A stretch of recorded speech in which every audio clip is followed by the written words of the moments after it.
G'day legends, welcome to the Pot Noodle on Celtic Down Under. I'm your host Jared, and joining me tonight is Shane. It's been a while, Shane. How you been? Yeah, good. Thanks, mate. Yeah, it has been a while. You're bringing back the big guns for episode 501. The milestone's out the way now. The big guns are back on board, right? That's it, right? Yeah, apparently, that's the one. I'll keep telling myself that then. No, it's good. I've been out and about. We've got the comedy festival here at the moment, so been checking out quite a few shows over the course of the past few weeks. But really itching to get back on the pod and I've picked a hell of a game to come back onto. Crazy 5 weeks or so to go in Scottish football. That's the way I'm looking at it. 5 weeks to go, season over. We'll end it with a double, and then we have a little bit of a break, and everyone can just press the voice boxes. If you can't tell, I pretty much had no voice on Saturday. Yeah, good fun. So Shane will be waffling quite a bit tonight. Everyone just preparing it. So what I want to get you to do in the comments, if you can, let us know two things. One, where you're tuning in from, where you're watching from or listening from.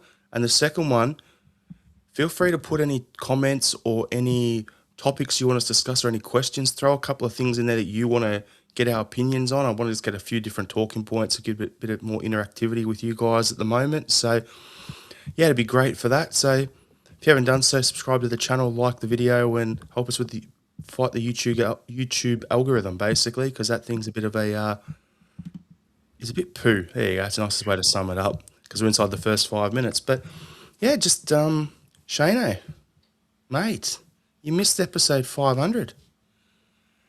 It was good to go down memory lane. I really enjoyed that last week. So yeah, thanks again to everyone who's subscribed, contributed to the pod, has been on it as a guest on different spin-off episodes that we've done. Appreciate it. Over the off season, I want to bring back the old Tim Talk pods a bit. So if there's anyone out there who listens to the pod, is a massive Celtic fan and wants to come on and just have a chat with me for half hour, 40 minutes, something like that, about their time following Celtic, favourite moments, all that sort of stuff, feel free to reach out. The email address is downunderceltic@gmail.com. So downunderceltic@gmail.com. Someone's already got Celtic Down Under at gmail.com. Not me. So if you email them, that's going to go to some random, probably the Boston Celtics podcast that is down here as well. There you go. But yeah, anyway, Shane, Celtics 6, St Mirren 2 in the Scottish Cup semi. What? I love saying semi on the pod like that, just Scottish final semi, because, Australia, we shorten everything, so we never call it a semi-final, right? But then you do that in the group chat with the Scottish boys, and they're all like, "Who's talking about a semi again?" It's just those double meanings like that. So yeah, just for me going into it, I thought it was a bit of a weird game. Like all things considered, like the starting lineup there was some probably gave me a few questions going into the game. So I don't know how you were, but the starting lineup: Sinisalo, Ralston, Trusty, Arthur, and Tierney. Middle of the park was McGregor, Engels, and Nigrin. And then up front was Maida with Young and Tenecti on the wings.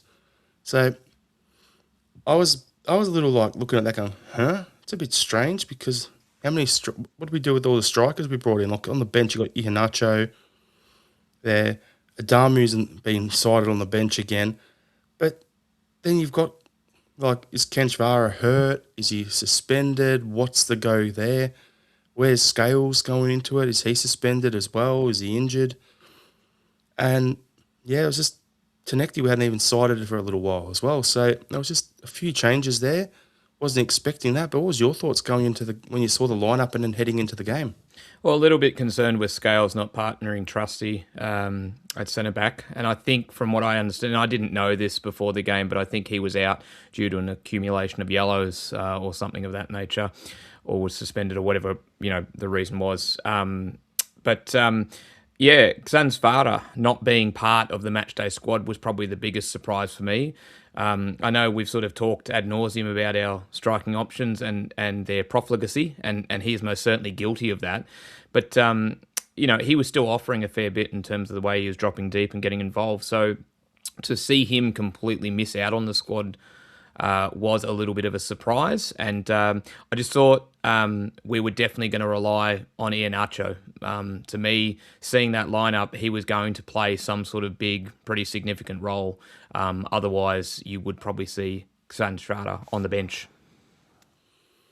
Yeah, it was. You'd think he would have been there, but we got the job done at the end of the day. But it was a really strange game, Shane. Like, I don't know how to sum it up other than saying there was clearly a scoring end of the stadium, and there wasn't a scoring end. That's probably the easiest way I could sum it up. Like, I'd say it's a game of two halves, but yeah, basically, I didn't watch the game live. I was too busy snoring, knocked out on some cold and flu meds, trying to get better. But watched it on my lunch break today.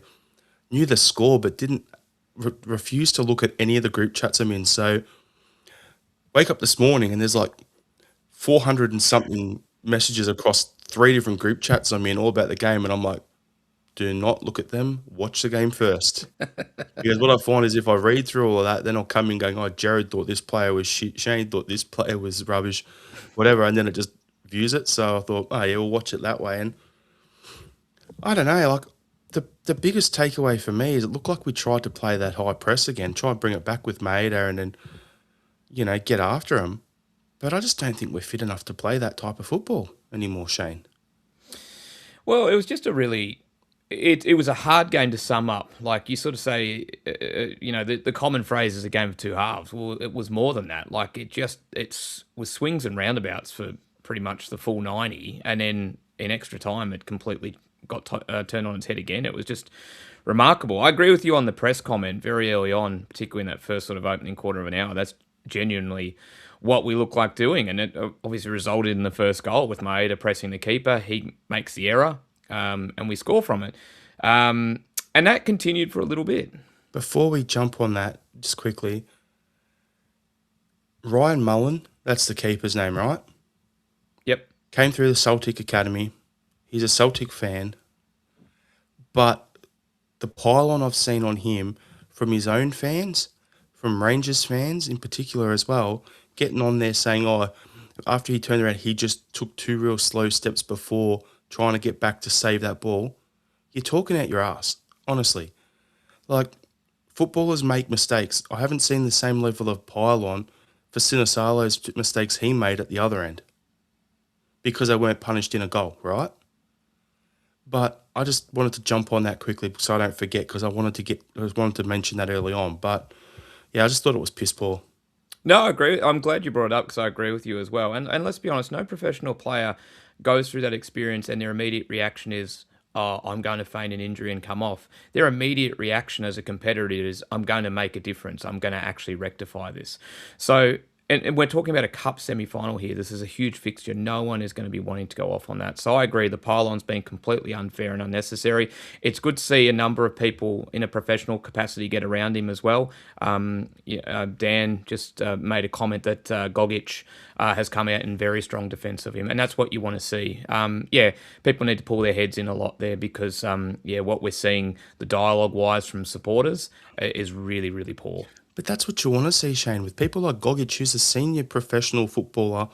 He's one of the leaders at that club, to get out there and put his arm around the young guy and be like, hey, we all make mistakes, which is what he said. He's made mistakes as well. We all make mistakes, we get on with it. Like, there's that. But the one that tickled me a bit and made me want to do it is there was some Rangers thing, I think it was Rangers Spares or something like that, was saying that, he was really slow with it and he, should be investigated for match fixing and he should be at a life ban.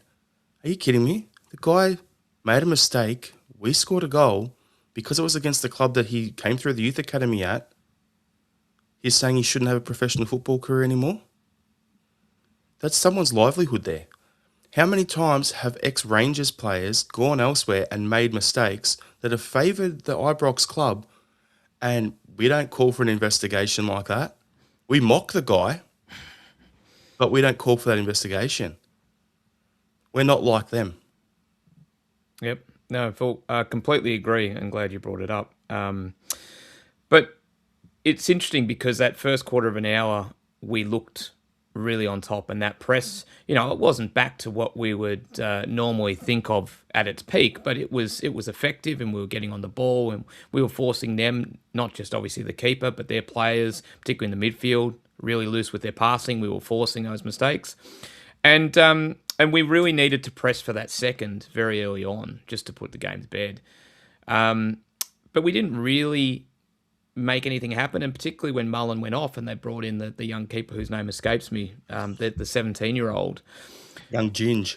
We never really tested him when he came on. We sort of went back into our shell a little bit. They started to get a little bit of a foothold in the game, and we went back into our shell a bit. Now, I don't know if that's just because we couldn't continue that sort of high tempo of the press, or whether it was a directive, or whether it's just unfortunately a natural sort of turn of events that we've seen all too much this season, where despite essentially having the foot on the throat, we downshift a gear, and all of a sudden we weren't putting those balls into the box. We were knocking it around. I remember one play distinctly where Tierney gets on the ball. He's got an option to whip it into the box. He's got two in the box, and he just swivels on it and ends up heading back to Sinisalo. And at this point in the game, we were starting to be loose with our passing as well. Sinisalo, you mentioned it before. Sinisalo made a couple of those mistakes where he was slow to clear the ball.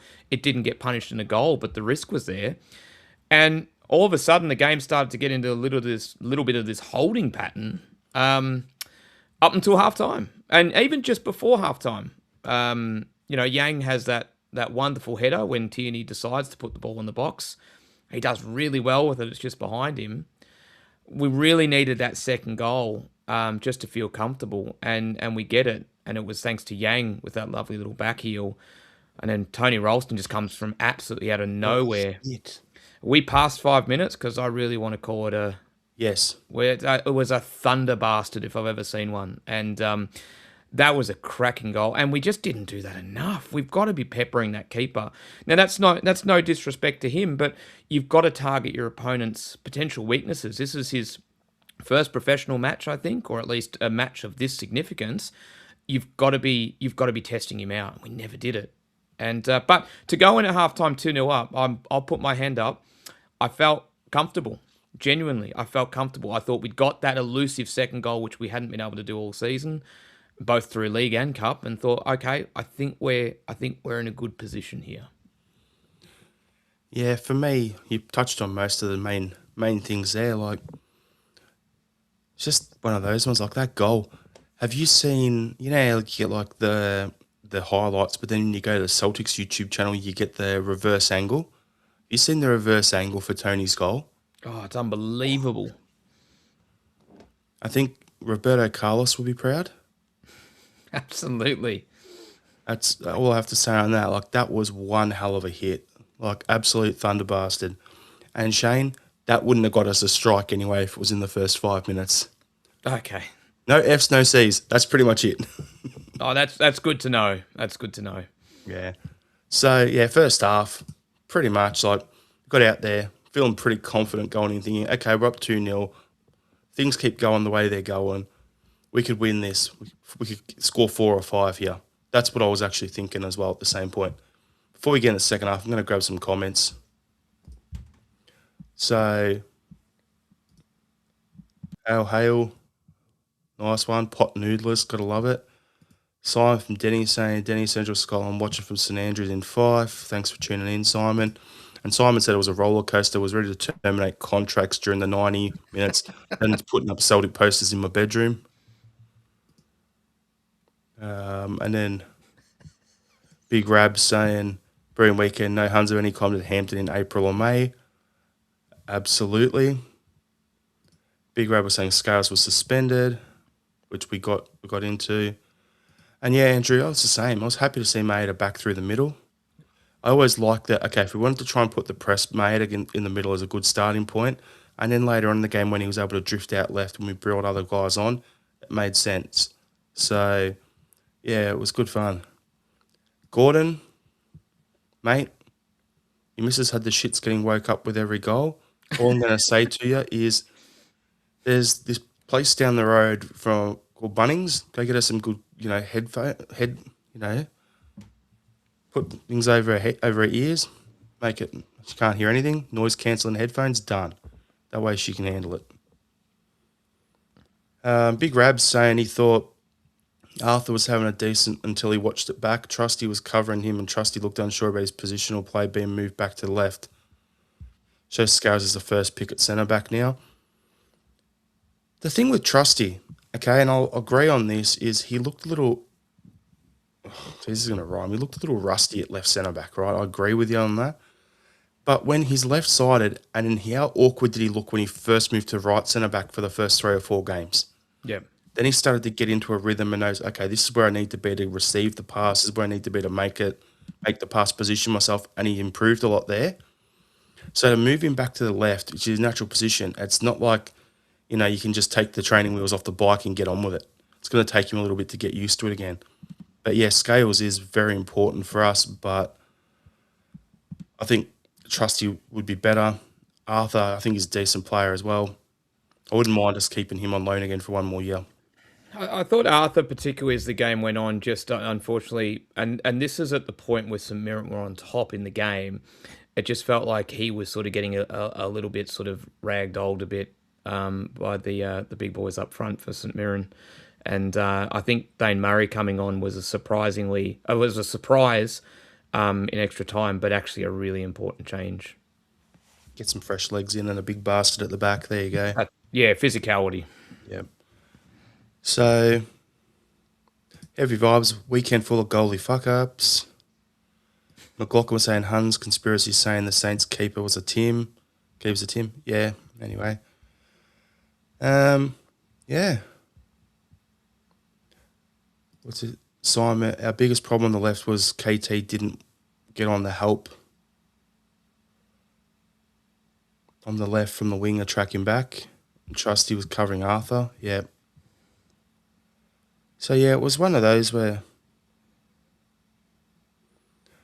Yeah, well, it was a bit of an interesting one overall, but, yeah, what was your thoughts into the second half, Shane?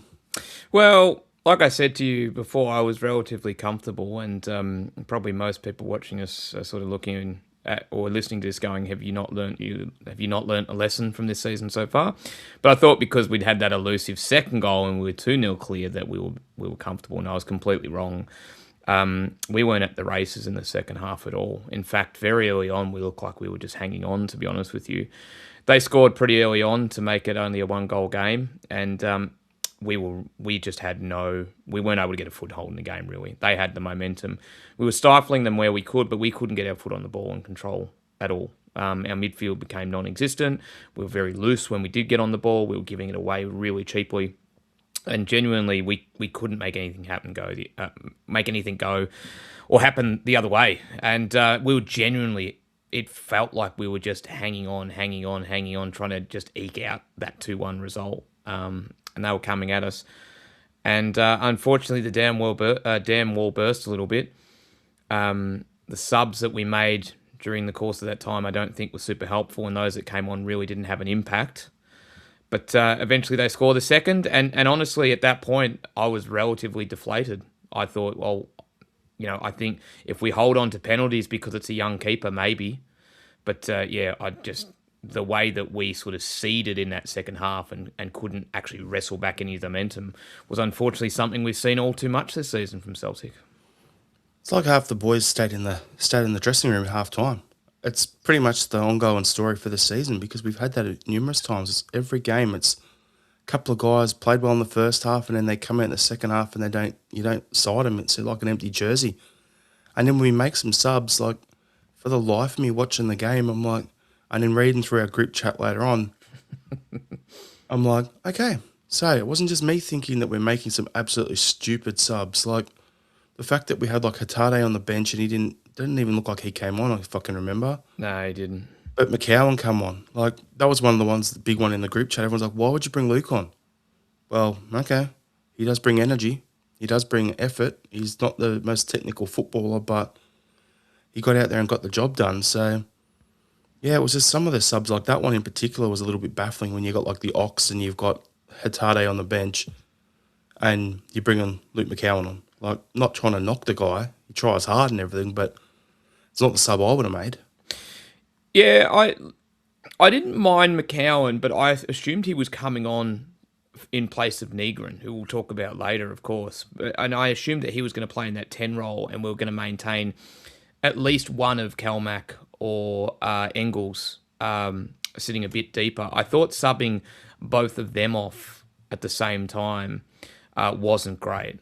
I thought that like bringing Ox in and then bringing McCowan in and having them sort of play a little bit deeper didn't work at all. And I felt like we were trying to sort of do something that wasn't necessary at the time of the game. I thought either one of Engels or Calmac could go off. I didn't think they were being effective, but taking both of them off, I think, was just a step too far.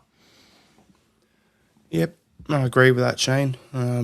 It was just wasn't, as I said, wasn't what I was expecting with the subs, but hey, we weathered the storm. We got through the 90 minutes, and it's pretty funny when you come off at half time and we're all feeling super hyped, like, oh, this is a game where we could, as I said, could be up, could try and go for the jugular, win 4 or 5-0, because they're not going to sit back deep and try and defend a 2-0 and not concede, because they've got to score to stay in it, because it's a cup tie. So I was thinking it'd be multiple, and then nothing in the second half. Like, credit where it's due. Like, who was it that scored their one again? Something John or whatever his name was. Mel John or whatever his name was. Mandron, that's the one. Mandron. Yeah, his second goal was, I think it was his second goal, was actually a pretty good finish. I'll give credit where it's due. Like, it was a fair finish, especially in stoppage time as well, when you're looking at it going, okay, you're 2-1 down. To do that with, like, in the 91st minute, it's like, I was a fair, like, you know, balls of steel sort of play to get in there and get that finish and do what he had to do. So credit where it's due. I am that way inclined where I'll big up a player if they do well. So, yeah, but we should never have been in that situation. Extra time comes along, Shane. And the summary I saw in one of the group chats, I think it was our one, it was like you were playing FIFA and the opponent's battery in their controller died. That's pretty much the best summary for the first half of extra time that I have seen, because to come out and play 45 minutes where we score in the first minute, talking about the first half, score in the first minute, then score in the 4th minute of stoppage time in the first half, then do 2/5 of fuck all for the whole next 45 minutes, right? To then come out and then go in the space of 6 minutes, score 4 goals. Mental. Iheanacho in the 96th minute, McCowan in the 98th, Iheanacho again in the 100th minute, and then Nigren in the 102nd minute. Absolutely mental. 6 minutes, 4 goals. What the hell?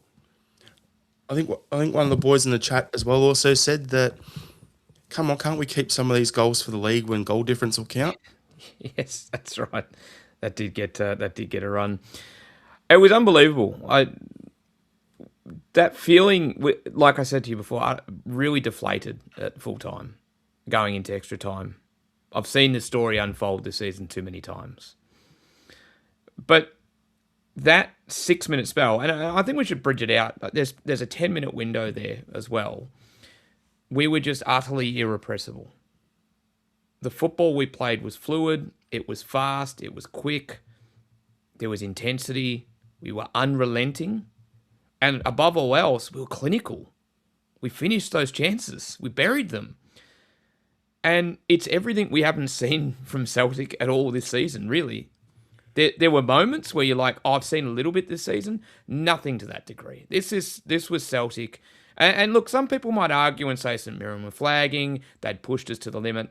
I don't buy that. This was us actually hitting another gear, a gear that we haven't hit all season. It was unbelievable to watch. That 6 minutes was just incredible. We hit 3rd gear, Shane, for the first time this season. We really did. As you're saying, there's been patches where we got out of first in a second, but we haven't gone to full on, like, I'd say last season in Europe, that was like 4th, 5th gear, right, for us. We were up and about having a crack. We haven't even got out of second the majority of this season. And then in that 6-minute burst, we just go and whack, chuck it in the third and put the foot down and just thump it. And it showed, and it's frustrating because, like, yep, see, that's what we've been wanting all season. That's why people have accused Celtic podcasters in general of being negative and sowing discourse. No, it's because we want what's better. We want what we know our team's capable of. And that's it. And Simon from Denny's saying a comment here, I'd love to see Calmac as an attacking midfielder. He's been too negative at defensive midfield with Engels and Hatate behind him, taking the ball in and driving and spraying passes. Nigger can rotate with Calmac. Like, honestly, at the end of the day, There's nothing wrong with that. I'd look at Engels and the Hawks playing side by side, but I'm just looking at going, we've got so much ability to get the ball, quick 1-2 triangles, get through the line, and then you get a guy like Iheanacho up front who's got the composure to just out jump people and header it. And then get in a position where he just stops, assesses, not shooting there, not shooting there. Okay, over there's the spot, bang, toe poke it into the top corner, stuff like that. It shows this technical ability and the skill is there. Now to see us look at it and go, okay, can we make that 15 minutes in that first half of the extra time? Because we put our cue in the rack. Let's be honest, it was 6-2 at that point. The second half of extra time, we just put the cue in the rack. We didn't have to keep pushing on, but that's what I want to see from Celtic, that first half of extra time in the next 5 games. I want to see that against Falkirk at home. I want to see that against Hibs. I want to see that against Motherwell in particular. And then we've got Hearts and Rangers as well. If we do that against those teams, we'll tear them apart. And then we've got a cup final as well. It's all there. If we do that and play like that, Shane, for the first time this season, I'm actually going to think, oh, okay, are we the favourites to win this? For the first time this calendar year, I mean. Yeah, completely agree. In our group chat a couple of weeks ago, I'll put my hand up straight away right now. I'd written us off to win the league. I said we're done. I just didn't have, and still to an extent don't have the faith in this team from what I've seen throughout the season.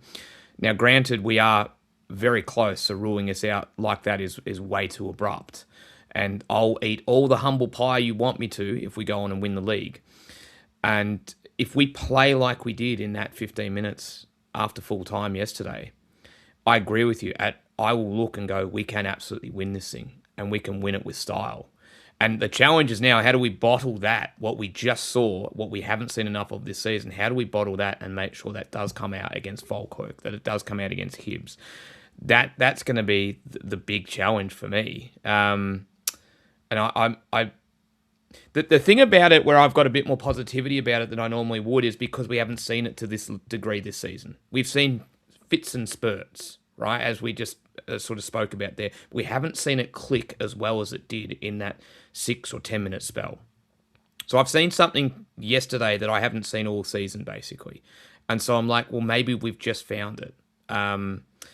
And it gets back to a chat you and I had a long time ago on this pod, even dating back to Brendan Rodgers, where we talked about the squad. And two things can be true at the same time. We know there's an issue with some of the quality we've brought into Celtic. We know it hasn't been at the level that we'd necessarily be expecting, but that doesn't mean that they're completely poor players and can't be achieving or cannot should be achieving more than what they are at the moment. Two things can be true at the same time, and that's always been my issue with this squad. We might not be at the level we've expected, but that doesn't mean these players and what they're producing should necessarily have them third in the league.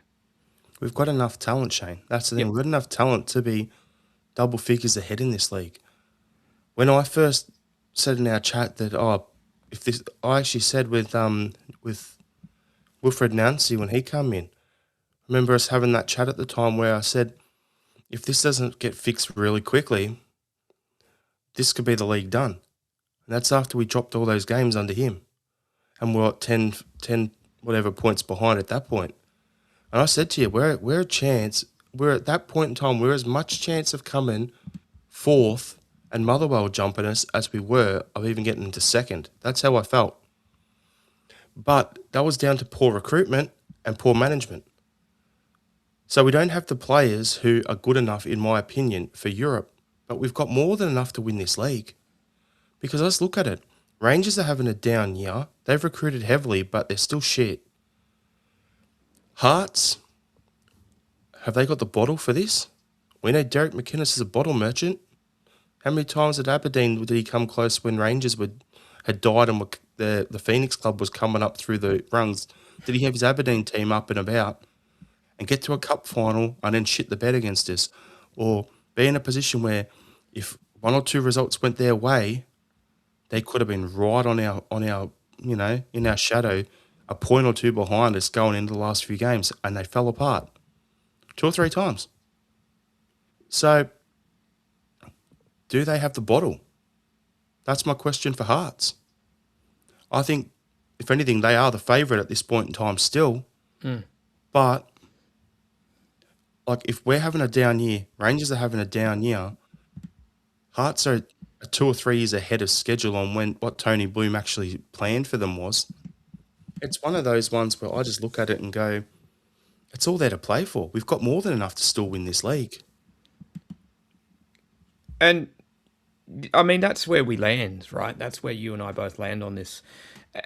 It's all going to be, and I don't want to preempt something bad here, but we're going to be incredibly frustrated if we don't see any of what we saw in that small part of extra time come out against Falkirk. So the challenge now is, and we've said this at different times during the season, but there was something about that spell yesterday that was on a different level to what we've seen, which makes me think, okay, there's something still there. But if you and I get on the pod next Monday and we're talking about a Dow, a 0-0 draw or a 1-1 draw where none of that was on show, I think our frustration levels could go to new heights. Fair chance. I'm just looking at some comments here. So Andrew Galea saying we were 2-0 at full time against St Mirren. We're still miles off it. And that's fair. St Mirren have troubled us all season, but that's a really fair comment, right? We played 90 minutes and we probably played a decent 15-minute patch, and that was enough. That was it. What happened last time we went in extra time against them in a cup final? In a cup semi or a cup semi-final? You're taking me back. My memory's failing. League Cup final. What happened? Oh, under Nancy. I had blanked that successfully from my memory, thanks. Liam had done the same. Let's be honest. Last time we played them in extra time in a cup final at Hampden, they took it to pens and they beat us. So at least we've improved this time around. But yeah, I get your point, Andrew. And then Ross is saying the problem with that 15 minutes, and McLeish acknowledged this, they opened up, and when the games are that open, our quality should show, but the last 5 games won't be like that. I think the game against Motherwell will come out and play, because that's how Askew's got them set up, right? They will come out, they will press. They'll try to be the aggressors, particularly that we're playing at their place over at Fair Park, right? Rangers will come and play because it's a derby. They'll think they've got the better team in the same way I'm saying we've got the better team and better players. They'll come to play, so there will be space. Hearts on the last day of the season, it's going to be a tricky one, depending upon what has to happen. If they only need to hang on for a point to win the league, they're going to be full Jose Mourinho style 10 men in the box. Derek McInnes coaching that sort of setup, and that's what they will do, and that will be hard to break down. But Falkirk, we know they come out and play. That's what they do. So there will be some space there. Hibs at Easter Road is the question. How will they play it? Because, yeah, that's the way I'm looking at it, Shane. I don't know about you. I think we're probably going to get a little bit of resistance, obviously, from Falkirk, and I think Motherwell might sort of sit back a little bit initially as well. It'll vary, it'll fluctuate. But for me, I look at what happened yesterday, and yeah, the comment about the game being open is true. It was open. It was more open than what it had been, and they'd probably sort of maybe put their eggs in the basket that we had basically gone into that usual state where we're sort of really in our shell again, and we weren't, and we're able to capitalise on that. But we're also doing things we weren't doing early on in the second half as well. I want to highlight Jamesy because he was really, really important for those 2 goals that gave us that breathing space in extra time. He gets on the ball, he skins the fullback, he gets the ball in the box. It's a great cross. Iheanacho scores. We weren't doing that at all, right? But the second goal was more impressive from me because he tries a crossfield ball and he belts it. It doesn't come off, but the fact that he actually plays that ball forces the defender to actually play at it. They can't be comfortable with it, and it's actually that deflection where McCowan benefits from. So we're seeing a bit more intent, and what we're going to have to do when teams sit back is that intent and that early ability to get the ball up the park and actually play it with pace, which we did see in that 10 to 15 minute spell, is crucial to us getting on top early. So that's where I look at it and go, as long as we can replicate that intensity, it'll be more difficult, but I'd still have the faith with that, hopefully that newfound clinicalness, that we could actually, still benefit and actually get on top in those games that you were saying. Well, I'm just going back to our group chat for a second, Shane, because there was a message in there: winger, beat a man, deliver a cross. It will never catch on, right? And then another one: fucking hell, imagine putting a cross into a decent striker. And then you, about 3 minutes after that, a huge few minutes from Jamesy, perfect cross for KI. And then a probing crossfield ball that causes them to react. So there you go. You called it while the game was on as well. So as you're saying that, I'm like, I just read that a couple of hours ago. You probably read all the other messages where I was like, what the fuck? What's going on here? What There was happened? quite a few WTFs in there, everyone. A lot of them from me, I'll be honest. You and Willie. Yeah, so, yeah, with the player focus stuff, I was going to say Jamesy was good. We've spoken about the other guys like McCowan and Calmac and the guys at the back and everything like that. But, yeah, I just wanted to, we normally have man of the match or a donkey of the day. Sinisalo, I have to bring up those two goalkeeping things you did. You're just lucky we didn't leak those goals because, fuck me. Like, how much shit did we give Casper all season when he was carrying an injury and everything, and then you go and dish up that steaming pile of shit? Like, come on. We got lucky there. They made a similar mistake, conceded a goal. We did two of them and got away with it. So, yeah, we got to be better than that. He's a young kid, Sinisalo still, but, what is he, 23 years old or something like that? It's time to cut that out of your game. Yeah, I might, just on the player focus, just someone we haven't talked, well, we did talk briefly about his Thunder Bastard, but I thought Tony Ralston came on to a really good game in the end as well. And I thought in the second half, in a half that we were really poor, I thought he was one of the few players that stood up, and he was really important. So he needs to be. He's our only right back at the moment, really, or recognised right back, if you will. And I thought he was really important. He was getting about. He was winning fouls. He was putting his body on the line. Obviously scores a wonderful goal. But yeah, a really decent game from him at a time where other players weren't standing up. I thought he did. Yep, I would agree on that. Not bad for our fourth-string right back. Now, I'm just going to bring up something on the screen in a minute. So, Shane, if you feel like waffling. Well, I thought player of the match for me, I'd probably go Dyson, to be honest with you. I thought he worked absolutely tirelessly. You could arguably give it to Jamesy for just how crucial his involvement was in extra time, really, but I think that's probably a little bit too far. I thought Maeda, he obviously, scores early on. He makes that goal happen with his press, but his work rate was intense. And we saw that Dyson of old. Sometimes we've seen him and we've sort of speculated he's probably pulled up there. He probably hasn't gone as hard as he could. He probably hasn't pressed to the same level. He was doing all of that yesterday, and he worked himself silly, or worked himself into the ground, I should say, in that second half. And that sort of break just at full time into extra time came at a really important moment for him, because in extra time he'd found that energy again. The Energizer Bunny was back, basically.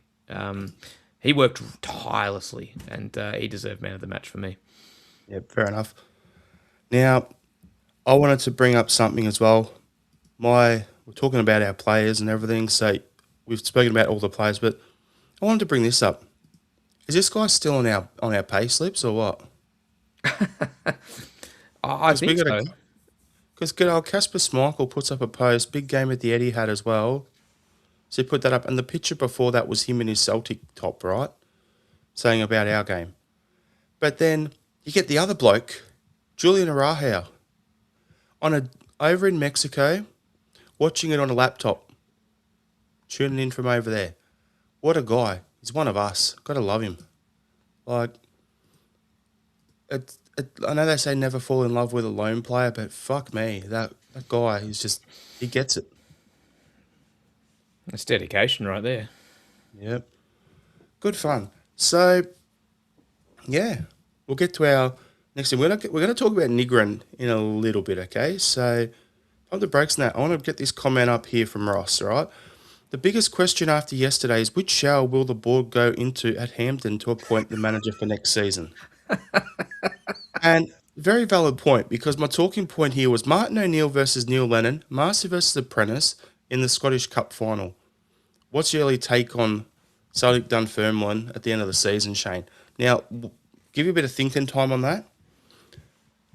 I said to my wife before our game yesterday, if you know the history between those two guys, not just at Celtic, but at Leicester before all that, there's so much history and everything. It's like, oh, it's crazy. So for me, who would have thought in 2026 you would have a 70, what is he, 70, what, 73, 74-year-old, I don't know, whatever Martin O'Neill is, managing Celtic against Neil Lennon's Dunfermline in a Scottish Cup final?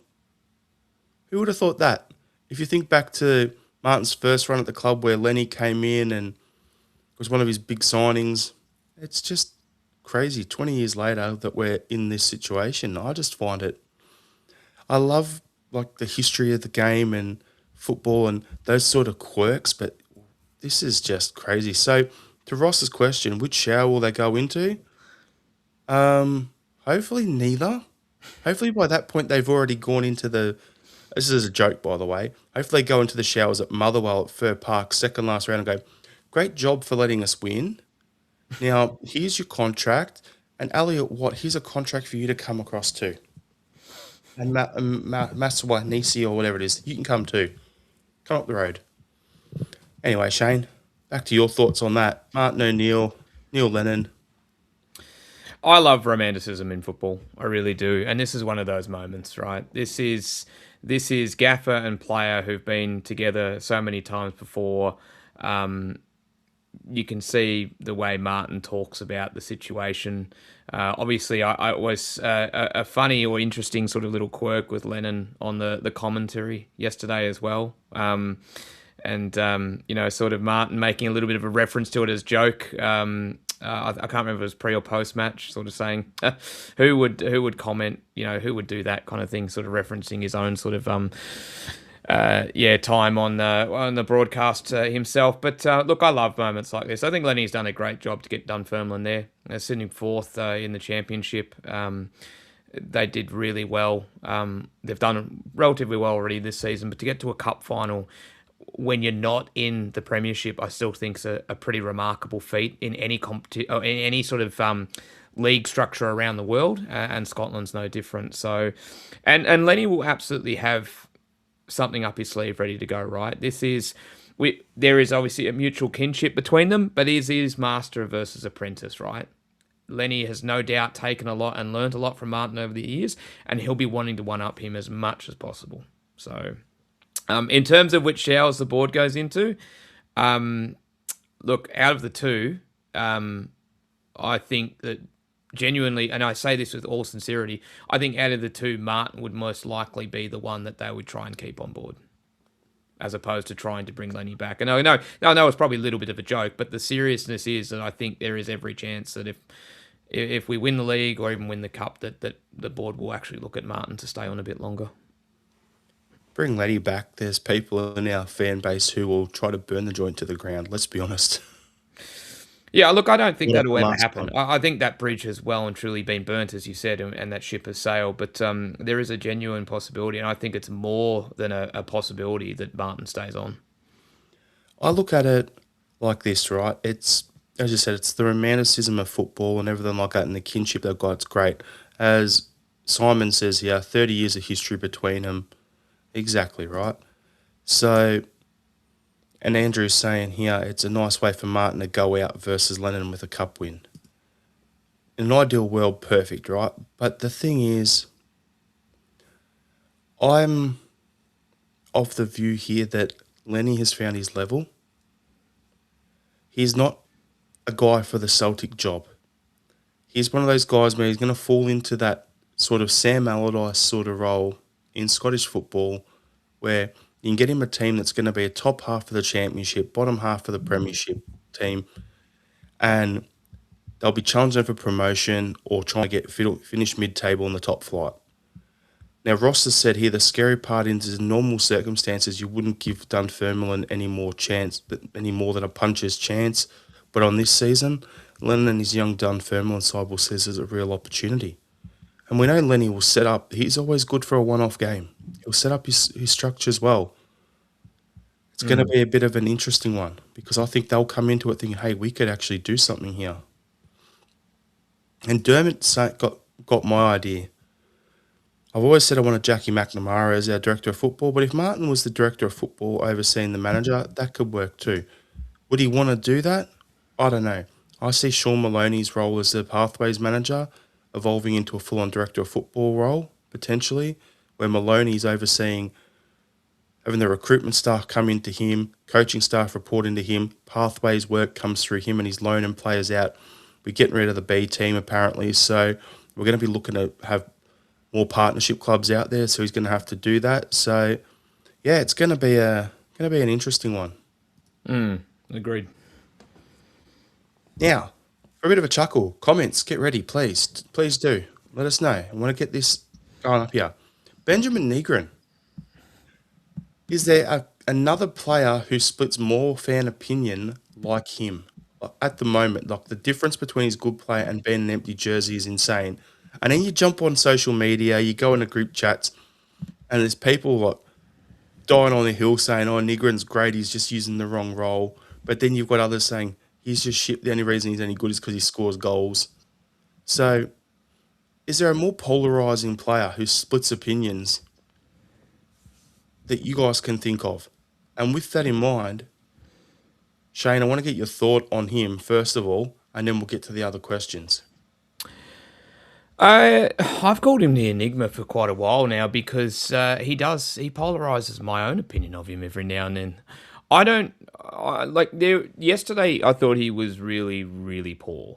He stood out being really poor in a team that didn't have a lot of decent players, particularly in the second 45. To go into a bit of detail, I just thought he was really slow with the ball. I thought his vision was really poor. I thought he was missing the wide players too often. And every time he got on the ball, everything was just slow. His passing wasn't hitting the mark, and I was genuinely surprised he didn't actually get hooked at any point as well. But I think for me, I've always felt that he sort of needs to be in a role where, and I've long called for him to be in the 10, and he wasn't really that effective in it yesterday, but he has been previously. His output, he picks up decent. If you want to be pragmatic about it, he picks up decent places on the field. Like, he positions himself really well, gets himself into the right places, is what I'm trying to say. And he does that a lot. And his output this season proves that, right? But there's just times where I see him and he just seems to be a yard off of pace, but it's really badly exposed. Or his vision isn't up to scratch and he misses some obvious passes. I don't think I've seen a player as polarising that has had such an output to his level in terms of goals and assists. I can't think of anyone immediately off the top of my head. I've got a comparison for you. I said last week that Nigrin reminds me a bit of Chris Commons in terms of when he's on and he's banging in goals, he can look unplayable for a patch here and there. But give me a 90-minute performance where he actually dominates the whole game, and we don't have it. He's more that luxury sort of player. In an ideal world, he's basically a Chris Commons, as I mentioned before, and a Tom Rogic hybrid. That's the way I look at it. Rogic could disappear in some games, but then he'd just get you an absolute worldie of a goal that you need or a late goal that's required.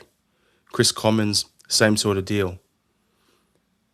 It's just, I don't know, it's just a bit of an odd one for me. So I'm just going to bring up some comments here. So Dermot saying Nigrin shouldn't start a game, but I'd use him as a backup striker from the bench. Heavy Vibes are saying no Benny, no goals. Yeah, and that's the thing. His output this season's on another level.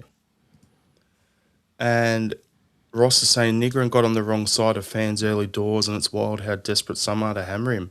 At the same time, he's not great, but some folks are right. He's not a midfielder, and it shows. And that's the question. But But Gordon's saying he must be good. He's in the Swedish national team. And that's the thing. There was that story last week of like Tottenham and Bournemouth and that are looking at him for a 26 million sort of pound range, right? If he's in the Swedish national team, he's going to go to the World Cup. You know, if he keeps doing this, he has a good World Cup. We could be looking at a Matt O'Reilly level transfer for him, for someone that none of us rate, like half the fan base don't rate. Like, I love that he gives us goals and that, but sometimes I look at him and go, I just can't figure out what his best position is. Even myself. Is he a 10? I actually think, I don't know if he's a 10. I think he's probably, you know, the old role Harry Kewell played after he had those leg injuries, where it was that secondary striker playing off Viduka. So you'd have like the main target man, and you'd have that second striker running off him. I think that's probably his best position. Yeah. But we don't play like that. So he's not a winger. He's not a deep line midfielder. He's not a 6 or an 8. He's either a 10 or he's a striker. Look, he's not a wide player, and he's played a varied amount of positions across the season as well. Sometimes when needs must, he's played as a 6. He's played out wide. He's played as a 10. He played as a wing back. Don't forget that under Nancy. So there's times where he's had to adjust to things that he's probably not expecting as well. I agree with you. The way that I've seen him play and what I think are his strengths and his attributes make him a perfect candidate to be that player just off of a main striker. You think of him and let's just say Iheanacho up top, and he's just playing off of Iheanacho, right? Because he can he knows how to get to those right places on the park. He knows his movement's actually quite good. You look at the goals this season, he's always in and about the right spots. Even where he doesn't score, he's still put himself in a good position. He knows how to sort of peel off a defender or peel off an opponent really well. I think he can probably suffice as a 10. I think his best this season has been in that 10 role, almost pushing into that secondary striker. He just got really exposed yesterday. I wouldn't necessarily be against him playing as a 10 again in future. If he was to play in that role against Falkirk, if he was to start in that role, I probably wouldn't bat an eyelid. But he polarizes me as well, and I know that I'm not alone in that feeling just with what I see. And I think a lot of it's just that effort piece. He just looks really slow, and I think we always immediately equate that to effort levels and energy, and that's a really bad thing. That might just be he's got one gear, right? But there's a lot of times this season where I can't remember who the commenter was. Without him, we're missing about 10, 15 goals across all competitions. Who's picking up that tab? I'm going to say is Aaron Moy and Lupo, when he came in, they weren't the fastest. Yeah, but he doesn't have that quality in terms of his passing, right? That's the problem. You've sucked me in there beautifully with the Aaron Moy comment. I had to, Shane. I'm just going to bring up some comments here. So Ross is saying the facts: top scorer, second or third for assists, and second or third in high value chances created, most creative passes in the SPFL in the final third. Dermot's followed up saying Commons ran the 5-0 game at Rugby Park when he scored a hat-trick. Nigran couldn't run a game like that. And Simon's saying nobody has shined in this team this season either. Nigran feels like a victim of that. And that's something that I think as well. If you put Nigran into last year's team, would we be having a different conversation about him? More than likely, yes, we would. So I think it could be a victim of circumstances. I'm just bringing it up because of what I've been saying.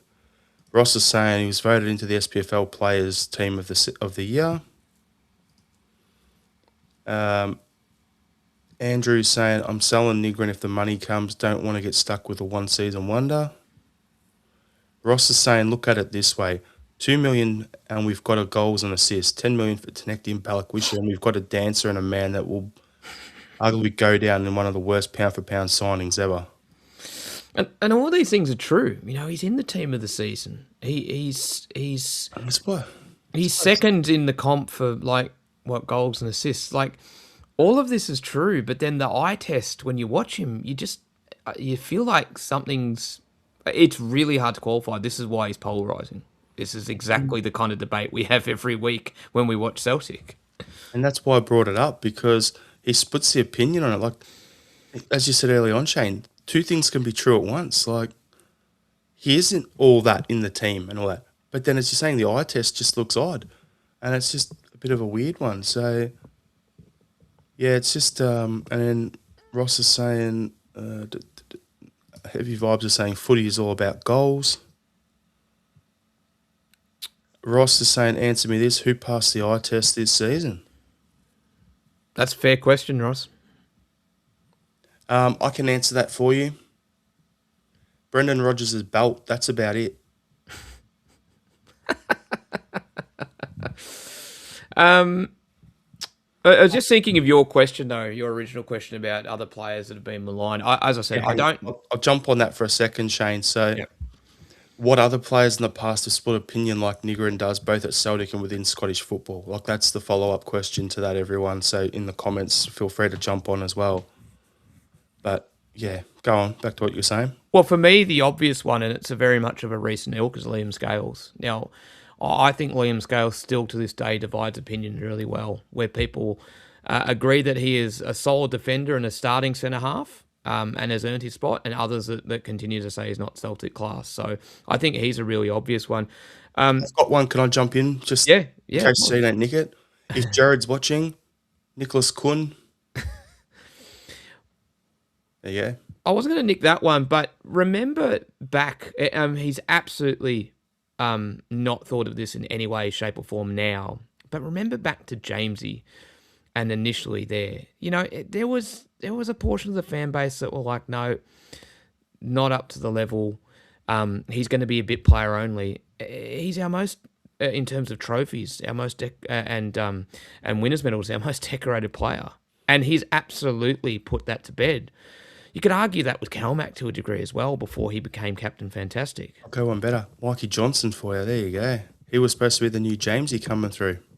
Yep. He copped it. That's the youth academy thing, though. If you don't pay a sexy transfer fee of a couple of million for a player, then they can't be good enough because they've come through the academy. But then you want your own kids to come through.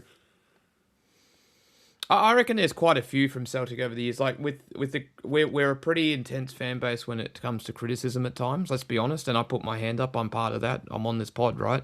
We criticise. We say what we think, but we are pretty intense at times, and we go a little bit hard on a few players every now and then as a collective. So I think it's easy to look back over the course of everyone's Celtic supporting journey, and I reckon we could easily pick up 5 or 6 that we go they were really heavily maligned and probably unfairly. Well, you mentioned, there you go, Simon's just said, but I was about to do there. You're talking about Scales. I was just about to bring this bloke into it. Yep. Greg yeah, Taylor. Really good shout. Yep. I was just about to bring Taylor into it. And the other one that I was going to mention was, you were talking about, what's it called? Jamesy when he was young and he come in. Don't forget what Rogic went through when he first got to the club. He came in, it didn't work for him. He was carrying an injury. He got shipped out on loan back to Melbourne Victory, did well over here, came back, had another couple of injuries, and then he finally broke in under Ronnie. So he was maligned for that first little bit as well.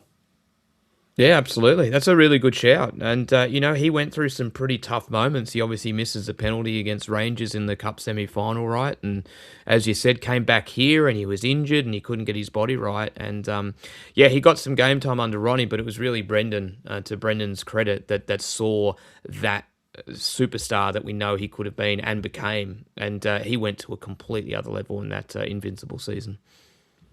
And Dermot McCulloch is saying Tony Ralston will definitely be one. Yep. Now let's quickly just rattle off one outside of Celtic within Scottish football, if you want to, or just go one global football. I'll say it. Luis Suarez, he didn't bite enough people. I can't immediately think of some. I mean, my world is pretty Celtic-centric and Melbourne Victory-centric, and on a world football scale, I can't immediately think of someone. I'm trying to think of Australian players. Sheed Mahazi for you then, Shane. There you go. Oh, you wouldn't have expected to hear about Mahazi on a Celtic podcast, but there you go. Look up Lord Mahazi if you get a chance, everybody. Jonathan Brew. Wow, I don't know if that was unfairly maligned, but anyway. He was stoned half the time. I'm trying to think of Australian players that sort of fit this category just by way of comparison, and no one's immediately springing to mind. There's going to be Filio. Again, probably don't think you could argue Arzani to a degree, to be honest, I His reckon, his as well. problem was the knee injury. Like he came in at Celtic. When he come in, he makes his debut, tears his ACL, and he's out for 18 months, and that's what hurt him. Those who know Australian football and Mitch Duke gets a lot of unfair criticism as well. Yeah. Yeah, it's going to be a few out there. I'm going to jump off this pod and I'm going to be like, oh yeah, that guy, and oh this bloody guy, and Get in the comments, Shane. I'll just load it up. There you go. Andrew Galea is saying Gogic is one within Scottish football. Ross is saying McTominay at Man United. Some fans loved him. Others thought he was nothing more than a mad jock who could run. yeah, but look where he is now. Yeah, I know. There you go. Should be on the up for the Ballon d'Or, in my opinion. But anyway, it's a bit of an interesting one. Now I'm gonna grab a quick comment here. Where was it again? Talking about Nigrin. Andrew Galea is saying, get Eli Adams and Marcus Eunice as cheap wingers and sell Nigrin. Now, with that, Eli Adams, 100%, get him in. What a player. Like, he would be perfect in that right wing at Celtic, in my opinion. Marcus Eunice, the problem is he's currently at Melbourne City on loan from Brøndby in Denmark, and Brøndby actually have big raps on him. So, yeah, with how things went with the whole Kvistgarden thing for years upon years upon years, do you think our clubs pissed them off enough that they wouldn't answer the phone? If you want to go down the path of bringing in A-League players, I would continue the Newcastle theme. I've always been really impressed with Clayton Taylor on the wing. You've got Eli Adams and you've got Clayton Taylor. I've always really liked Clayton Taylor's game for a number of years now. Not sure where he fits in at Celtic, but he's definitely going to get a gig overseas. I think he might have been on the radar of Dundee United at one stage or something like that. He's well worth a shot overseas. But getting back to the Malayan players, one just propped into my mind from Socceroos, and those who are familiar with Liverpool will know this name as well. Brad Smith, the fullback, he was probably, during my time following the Socceroos, the most maligned Socceroos player. Good old Braddles. Yep. Smashed a couple of beers with him one day in Sydney. Top bloke. Strange unit, but there you go. Simon from Denny, there you go. Samras too. But anyway, yeah, so our next game is on Sunday, 2:30 a.m. for us against Falkirk. Shane, all we got to do is win. Yep. I'm not going to go about what are we going to think leading into it. What are we going to go? We got to win. That's all that matters at this point in time. I don't care if it's ugly. If it's an ugly 1-0, I'll whinge about it on the pod, but I'll be happy we got the 3 points. Let's be honest. So I'll be a hypocrite and I'll happily wear that. What's your expected starting lineup? So Sinisalo in goal, Ralston and Tierney at fullback. Scales will come back in for Arthur to partner Trusty. Midfield will be where it's interesting. I'm actually thinking it'll, ironically, after everything we've just said, I reckon Martin's going to punt for the same midfield three. I reckon we're going to see Engels and Kalmack, and probably Nigrin can keep his spot, to be honest with you. Up top, I think he'll continue with Maeda leading the line. I think that effort and intensity is what he's going to want to see, so Maeda brings that. I'm not sure about Yang's locked in. I'm not sure about Tanetki keeping his spot though. But then you could probably bring Jamesy, bring him on the right. I'm inclined to start Jamesy because of just how crucial he was, but also know that he kind of gives us something off the bench that we don't really have at the moment. So I wouldn't mind seeing Svan Schrader come in and potentially actually play as a wider player instead of up top for me. I got an interesting one for you, Shane. We're going to see the return of Callum Osmond. Oh, he's back in training. Apparently there was a bounce game played during the week and he scored 2 goals. If that's true, get him in, even off the bench. Yeah, well, if he's going to play a role in this season's title race, if he's going to play a role in this season's title race, he needs to get match fit. The only way he's going to get match fit is to play, right? So he's got to play 2 more games as well, from my memory, to be able to eligible for a medal as well. So if we win the league, so get him in. It's going to score the winning goal. There you go. We're winning 2-0. Sorry, 2-1. And it's going to be Callum Osmond in the 92nd minute winner. There you go. I'm going ultra positive, which is completely against my normal personality. I reckon we win 4-0. I reckon we see more of what we saw in that first half of extra time against St Mirren. I reckon Maeda scores. Van Schvader scores as well. That's how you know we've really turned the corner. We'll get a goal from Engels, and then James will come on and score the fourth. Yep, sounds good. I'll be happy with that. So Andrew's saying, danger game, we've got to keep scoring because they will. Heavy Vibes is saying a 7-4 win. Simon from Denny is saying, start your best team every week. Subs when they get tired. Keep it simple, especially when it's one game a week. Until that last week where we've got like 3 games.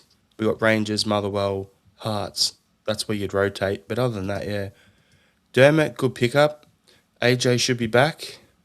Yep. So get him in. So, yeah, like the idea. It's going to be an interesting one. We'll get the win. 3 points, that's the main thing. So, Shane, what we'll do is we'll start to wrap the pod up. Thanks, everyone, for tuning in.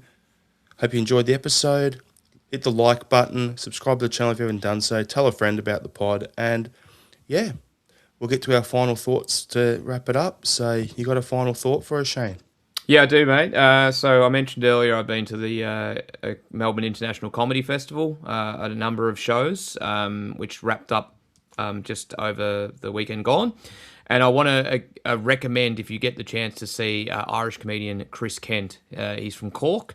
He was in Melbourne for the first time, I think, doing some shows. And it was sort of a really small room, and there's no way he'll be back in that small room again. He's top quality comedian, and he's massive overseas. But for those tuning in either locally, for those in Australia, in different states in Australia, he's doing a tour at the moment. He's just gone over to Perth. I think he's heading up to Brisbane and Sydney after that. Definitely check him out if you get the chance. He's awesome. He's a wonderful comedian. And for those overseas tuning in from overseas, check him out when he's back over in your part of the world. Awesome comedian, awesome person. Chris Kent, brilliant. I heard he's a funny Kent. Thanks, everyone, for tuning in. Hail, hail. Hail, hail.